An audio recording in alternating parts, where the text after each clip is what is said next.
Hola, Dios te bendiga. Mi nombre es Daniel Torres y este es un episodio más de Teología Práctica, porque debemos ser hacedores de la palabra y no solamente oidores. En este capítulo te voy a mostrar 3 señales de que tu pastor es en realidad el problema. Pero para empezar, cuando me refiero al problema, no me quiero referir exclusivamente a un solo problema. Desafortunadamente, en todas las congregaciones hay diversos tipos de problemas. Pero, por ejemplo, ¿a qué tipo de problemas me refiero? Puede ser la falta de crecimiento tanto vertical como horizontal. El crecimiento horizontal es la cantidad de gente que se está congregando en la iglesia. El crecimiento vertical es que tanto se está acercando esa congregación a Dios, que tanto se están pareciendo los miembros de esa congregación a Cristo. El tipo de problemas a los que me refiero puede ser la falta de crecimiento. Pueden ser problemas internos, conflictos internos financieros, falta de integridad en el liderazgo, y cosas que en realidad son síntomas de una congregación que no es iglesia o que está apostatando de la fe. Pero primero déjame darte una voz, una llamada de atención hacia la precaución. Necesitas amar a la persona que está en liderazgo en tu congregación. Necesitas amar a tu pastor, amarlo en Cristo. Y obviamente debemos de aplicar la regla de oro. Trata a los demás como quieras que te traten. Haz con los demás como quieras que se haga contigo. ¿De qué manera manifiestas esa regla en este contexto? Dale el beneficio de la duda a tu pastor. Por favor, no asumas que es un perverso, lobo rapaz, enviado de Satanás, que desde el fondo de su corazón tiene malas intenciones. Una llamada a la precaución paralela a esta es que la iglesia no es edificada en base a buenas intenciones. Tampoco no te confundas, no hay que irse a los extremos. Yo no conozco el corazón de tu pastor. Yo no conozco el corazón de nadie, ni siquiera el mío lo conozco. Engañoso es el corazón más que todas las cosas y perverso, ¿quién lo conocerá? Pero podemos asumir con mucha seguridad o con cierta seguridad de que las personas que se dedican al ministerio, podemos suponer que cuando menos la gran mayoría de ellos siempre empezó con buenas intenciones, con intenciones de servir al Señor, de edificar al cuerpo de Cristo. Así que si en este momento esa persona está siendo desviada y está desviando a la congregación, podemos asumir con cierta seguridad que esa misma persona inició con buenas intenciones. ¿De qué te sirve asumir que inició con buenas intenciones? Bueno, dice la Biblia que el que crea estar firme tenga cuidado de no caer. Necesitas entender que si no tienes cuidado, tú mismo puedes terminar en una situación similar. Con la vara que midas vas a ser medido. No podemos, los hijos de Dios, tolerar la blasfemia. No podemos tolerar la mentira en el púlpito. No podemos tolerar la mentira en la alabanza, en la adoración. ¿Qué es lo que te estoy diciendo? Que sí debes de tener un corazón que le dé el beneficio de la duda a tu pastor, pero no puedes permitir que ese amor por tu pastor te desvíe de la verdad de Cristo, porque eso es un grave problema. Yo personalmente no conozco muchos, de hecho no conozco personalmente a ninguno que haya entrado al ministerio con el simple propósito de perjudicar al pueblo de Dios o para hacerse rico o para abusar de la gente. No conozco personalmente a nadie. Conozco personas que se han desviado hacia esos rumbos, pero sé que no fue su intención principal. Los descuidos a través de su vida y alejarse de la palabra de Dios en pos de emocionalismo, en pos de doctrinas liberales, pues se han desviado de la verdad y han sufrido las consecuencias. Pero sí sé, porque lo dice la palabra de Dios, que hay lobos rapaces que su única intención es perjudicar, que su única intención es abusar, que su única intención es enriquecerse. Tal vez esta persona se esté tratando de enriquecer en este momento, pero no inició así. En Mateo 7, el Señor Jesucristo nos habla de los falsos maestros, de los falsos profetas. Cuídense de los falsos profetas que vienen a ustedes con vestidos de oveja, pero por dentro son lobos rapaces. Observa que te está diciendo a ti que tengas cuidado. Te está haciendo responsable de lo que escuchas, te está haciendo responsable de lo que crees.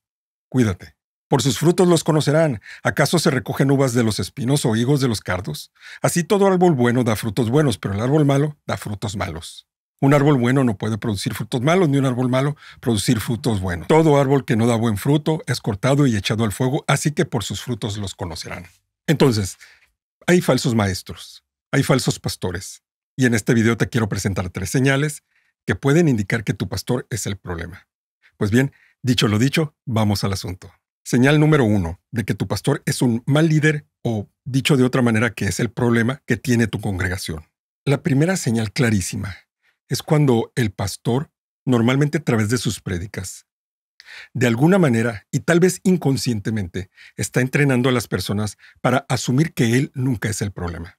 Te habla mucho de su testimonio, te habla de que él es ejemplo, te habla de que probablemente sí hay un problema, pero él está haciendo lo correcto. En ese caso estás lidiando con un pastor disfuncional. La función del pastor, ¿cuál es? Guiar a las ovejas, alimentar a las ovejas. Si es el pastor, es el responsable de esas ovejas. Entonces, si ellas tienen un problema, es problema de él. Y el origen es la alimentación que les está dando o el liderazgo con el que les está guiando. ¿Te fijas cómo no cuadran las cuentas? Si un pastor dice, bueno, hermanos, tienen un problema, hay un problema en la iglesia, no se está predicando el evangelio, está faltando mucha la gente a la congregación, pero yo siempre estoy aquí presente, yo siempre testifico de Cristo, mi familia y yo siempre estamos presentes. Es normalmente. Por favor, hermano, hermana, ten discernimiento. Piensa en lo que te estoy diciendo. No te estoy diciendo una verdad absoluta, te estoy dando principios, señales que pueden ayudarte a determinar qué es lo que está ocurriendo en tu congregación, si es que está ocurriendo algo. Tampoco no veas moros con tranchetes. Que hayas escuchado a tu pastor decir eso en el púlpito alguna vez no significa que ese sea un patrón de conducta. Tú lo vas a poder discernir a través de todas las prédicas, de todas las charlas, de todo lo que dice. En su mente, en su corazón, el pastor disfuncional piensa que él está bien y que los demás son el problema.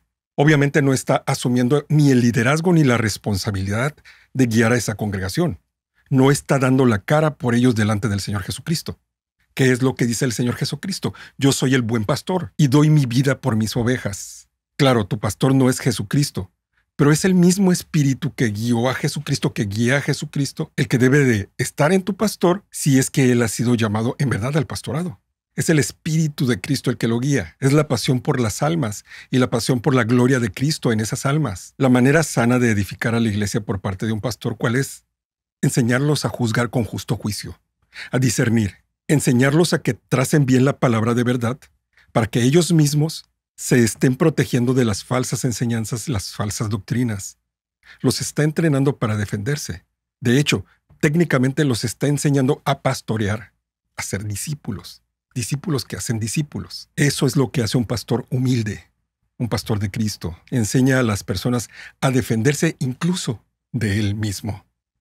Déjame hacer una pausa para pedirte un favor, hermano, hermana. Necesito encontrar iglesias de sana doctrina en la ciudad de Mexicali y en la ciudad de Tijuana, Baja California, México.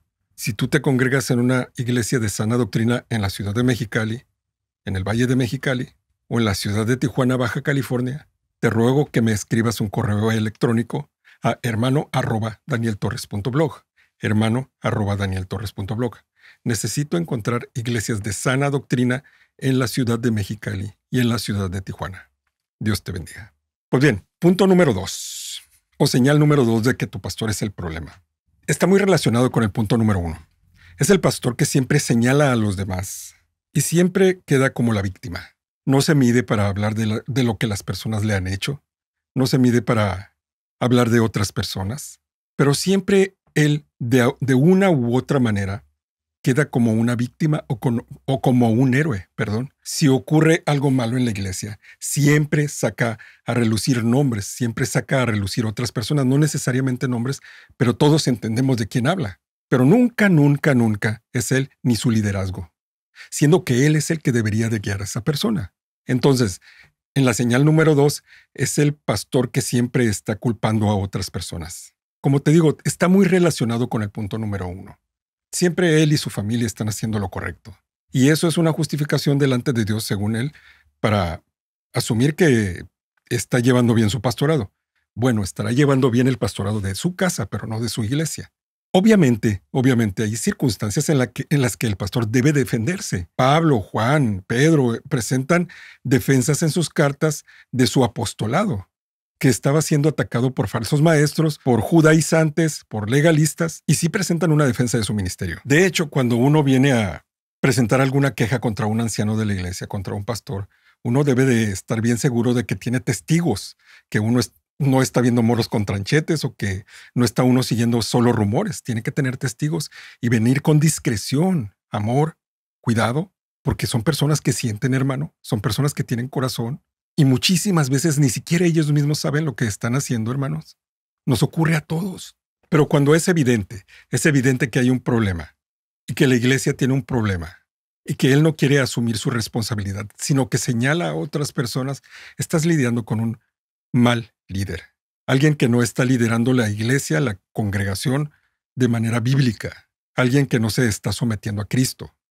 Señal número 3, de que tu pastor es en realidad el problema y no estás viendo moros con tranchetes. Tienes que tener cuidado de un varón, de un pastor, que es un llanero solitario. La iglesia bíblica, la iglesia primitiva, siempre estuvo constituida por un grupo de ancianos, por un presbiterio. No era solo un pastor, había un pastor líder, pero había varios ancianos. Y este pastor líder estaba sometido a los demás ancianos y sometidos unos a otros. Un llanero solitario es aquel que no quiere someterse a nadie, que dice, yo soy el pastor de esta iglesia. Cristo me puso como pastor de esta iglesia. Bueno, ¿y los ancianos dónde están? Un falso maestro o un falso pastor siempre va a encontrar una excusa, siempre va a encontrar una manera para no tener más líderes en su iglesia. Y sí puede parecer que tiene líderes, pero jamás les consulta. Y si consulta son más bien avisos de lo que va a hacer. No se sienta a charlar lo que quiere hacer y no les da el contexto adecuado para que entiendan las repercusiones de lo que va a hacer, sino que simplemente está tratando de cumplir un requisito. No tiene un corazón sincero que se quiera someter a nadie más. Un pastor bíblico está constantemente buscando pastores para pastorear la grey. Ok, es una misión que apenas tiene 5 personas. Bueno, obviamente es algo que está creciendo. No pueden tener una pluralidad de pastores ahí, porque probablemente no hay nadie más. E incluso, mucho cuidado, porque hay congregaciones donde sí hay una pluralidad de ancianos, pero los ancianos nada más están para decirle que sí al pastor. Cualquiera que le diga que no, es echado fuera inmediatamente del grupo de ancianos. Y se empiezan a manejar un montón de triquiñuelas políticas, hermano, para que todo funcione como el líder quiere que funcione. Eso es una secta. Y no lo estoy diciendo de manera peyorativa como nos decían a los cristianos en el Nuevo Testamento, sectarios. Cuando los llamaban así los no creyentes, en vez de ser un insulto, era algo que les llenaba de orgullo. Sí, somos de Cristo. En este caso, esa secta no es de Cristo, es de ese líder. Hay muchísimas cosas más que podrían señalar de que tu pastor es el problema en tu iglesia. El problema de la falta de crecimiento, el problema de la falta de la palabra de Dios en tu iglesia, que es una de las peores cosas que le puede ocurrir a una congregación, que se esté predicando cualquier cosa excepto la palabra de Dios. Pero te repito, no siempre asumas que tu pastor es el problema, pero tampoco no asumas ni compres la idea de que tu pastor nunca es el problema. Estos videos, la transcripción de estos videos para que la leas y el podcast de estos videos estará disponible muy pronto, si el Señor lo permite, en el sitio web teologiapractica.com. teologiapractica.com. Todavía no están disponibles, todavía el sitio no está lanzado, pero estamos a punto, si el Señor lo permite, de lanzarlo. Eso es para que puedas encontrar todos estos temas de teología práctica, teología para la vida, el conocimiento de Dios para vivir la vida con Cristo en el centro, una vida cristocéntrica. Si no estás suscrito al canal, suscríbete para que no te pierdas más videos como este. Pero dale clic a la campanita para que te llegue una notificación cada vez que subo un nuevo video. Y nosotros nos vemos, si el Señor lo permite, en el próximo video. Esto es Teología Práctica. Yo soy Daniel Torres. Dios te bendiga. Amén.